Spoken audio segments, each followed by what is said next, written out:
Hi, I'm Millicent Walker. Here's your Channels TV Evening News recap for June the 22nd, 2021. A High Court in the Federal Capital Territory FCT has sentenced the former chairman of the House of Representatives ad hoc Committee on Petroleum Subsidy, Farouk Lawan, to 7 years in prison. Mr. Lawan, during trial earlier today, was found guilty of count 1, 2 and 3, bordering on corruptly asking for and obtaining same from billionaire businessman Femi Otedola in order to exonerate Zenon Petroleum and Gas Limited from the list of companies in the 2012 fuel subsidy scam.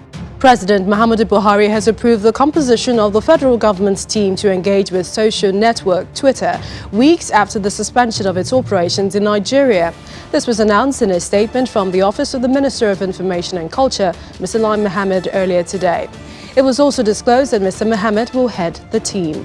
There was a downpour in Abuja, the Federal Capital Territory, earlier today, leading to leaking roofs and flood in some parts of the National Assembly complex.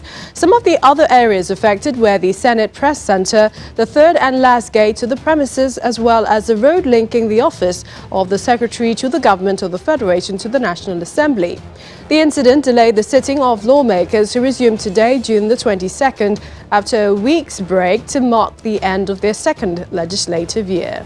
On the international scene, a Singaporean has been sentenced to 30 years in prison for killing her domestic worker.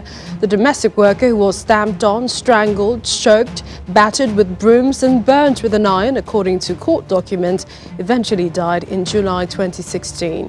After having pleaded guilty to over 100 charges, the judge gave the sentence on Tuesday, describing the case as among the worst types of culpable homicide.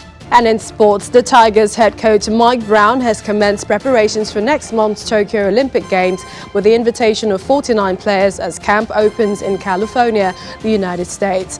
And that's the evening news recap. Don't forget to join us tomorrow for fresh updates. I'm Millicent Walker. Thanks for watching.